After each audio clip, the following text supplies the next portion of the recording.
இவங்க வந்து மக்களை வந்து குடிகாரனாக்கிட்டாங்க. அவங்க என்ன பண்ணுறாங்கன்னா, அந்த கள்ளச்சாராயம் இந்த மாதிரி மலையில் காய்ச்ச ஆரம்பிக்கிறதுல என்ன பண்ணுறாங்கன்னா, இவங்களா கொண்டுட்டு போய் மலை ஏரியாவில் வந்து இவங்களா கொண்டு போய் டாஸ்மார்க்கை வச்சிடுறாங்க. அப்போ என்ன பண்ணுறாங்கன்னா, சிறு பிள்ளையிலேருந்து பெரிய ஆளுங்கள் வரைக்கும் அந்த குடிக்க அடிமையாயிடுறாங்கண்ணா. அது மிகப்பெரிய தவறாக இருக்குது. ஏன்னா முன்னாடி வந்து சிட்டிக்குள்ளார இந்த மாதிரி இடத்துல மட்டும்தான் டாஸ்மார்க் இருந்தது.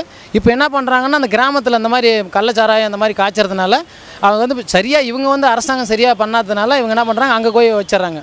அப்படி இல்லையா, பணத்தை கட்டிட்டு அவங்க கள்ளச்சந்தையில் வைக்க வச்சிடறாங்க. அப்போ என்ன பண்ணுறதுன்னா நிறையா பிரச்சனை வருதுங்கண்ணா. அதே மாதிரி இந்த மலையிலே கூட நிறையா பாட்டல் போடுறது, குப்பையை போடுறது, குப்பை மேடு ஆக்கிடுறாங்க. இப்போ ஏற்காடுலாம் பார்த்தீங்கன்னா சுற்றுச்சூழல் நிறைய பாதிக்குதுங்க. அது வந்து யானைகளின் ஊட்டின்னு சொல்லுவாங்க. அங்கே சுற்றுச்சூழல் பாதிப்பு நிறையா இருக்குங்க. ஏன்னா குப்பை ரோட்டில் குப்பை கொட்டுறது, ஒரு நிர்வாகம் இல்லாமல் இருக்குதுங்கண்ணா அந்த ஏரியா பொறுத்த வரைக்கும்.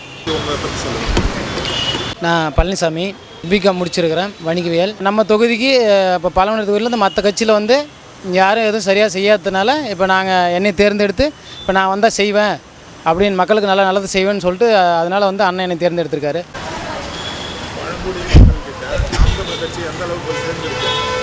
ஓரளவுக்கு சேர்ந்துருக்குதுண்ணா. எல்லாமே படித்த பசங்களுக்கு எல்லாமே ஓரளவுக்கு சேர்ந்துருக்கு.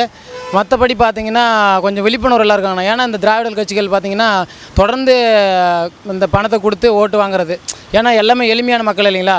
எளிமையான மக்கள்ன்றதுனால என்ன பண்ணுறாங்கன்னா 500 1000 பணத்தை கொடுக்குறதுனால சரி அன்னைக்கு பொழப்பு ஓடினா போதும், இப்போ ஒரு நாள் கூலிக்கு போகிறீங்க என்ன நினைப்பாங்க, 1000 ரூபா கொடுத்தா ஏதோ செலவுக்கு ஆகும் அப்படின்ற மாதிரி நினச்சிக்கிட்டு ஓட்டு போட்டுறாங்க. ஆனால் மக்களுக்கு வந்து விழிப்புணர்வு இல்லாமல் தான் இருக்காங்க. இப்போ ஓரளவுக்கு படித்த பசங்க ஓரளவுக்கு விழிப்புணர்வு இருக்காங்க. எல்லா கட்சியும் பார்த்தீங்கன்னா பணக்காரங்களுக்கு தான் பணம் எவ்வளோ வச்சுருக்கீங்கன்னு பார்த்தா வேட்பாளராக கொடுக்குறாங்க.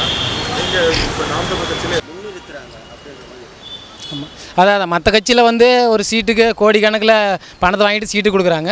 நம்ம கட்சியில் அப்படி கிடையாது. அவங்க கட்சியில் செய்கிறாங்க. நம்மளால் முடிஞ்ச உதவி நான் செய்வேங்கண்ணா. மீதி கட்சியில் செய்வாங்க. நான் ஒன்றும் இப்போ சீட்டுக்கு நோட்டுக்கு பணம் கொடுத்து வந்து சீட்டு நான் வாங்கலைங்கண்ணா. ஆமாம், பெருசாக ஒன்றும் செலவெல்லாம் எதுவும் இல்லைங்கண்ணா. செலவு வந்து அவ்வளோ செலவு பண்ண சீட்டு தரேன் அப்படிலாம் எதுவும் சொல்லலைங்கண்ணா. நம்மளால் முடிஞ்சது, நம்மளால் செய்ய முடிஞ்சது, நம்மளால் எவ்வளோ தூரம் மக்களுக்காக உழைக்க முடியுமோ அந்தளவுக்கு என்னோட உழைப்பு போட முடியுதோ போடுவோங்கண்ணா. மற்றபடி அவங்க செய்கிறேன்னு சொல்லிட்டாங்க. அங்கே பிரச்சனைன்னு பார்த்தீங்கன்னா அங்கே முழுக்க தற்சார்பு பொருளாதாரம் தான். தற்சார்பு அவங்க எல்லாமே வந்து அவங்க சொந்தமாக உழைச்சி காய்கறியும் சரி எல்லாமே எல்லா தானியங்களும் வச்சுருப்பாங்க. இப்போ பார்த்திங்கன்னா அது வந்து இந்த விலைவாசி எல்லாமே குறைவாயிடுச்சு. மக்கள் வந்து இப்போ ஒரு தலைமுறை இப்போ முடிய போகுதுன்னா அடுத்த தலைமுறைக்கு விவசாயமே இல்லாமல் அழிய போகுது.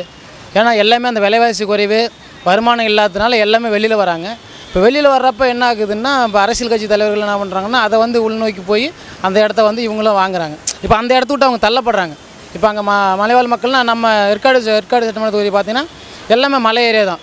மேலே பார்த்திங்கன்னா ஏற்காடு இந்த பக்கம் புழுதிக்கோட்டை, குறிச்சி, இந்த பக்கம் பார்த்திங்கன்னா கரும்புந்துறை, நெய்யமலை அக்கரைப்பட்டி, இந்த பக்கம் பார்த்திங்கன்னா வாழப்படி, அயோத்தியாப்பட்டினம்.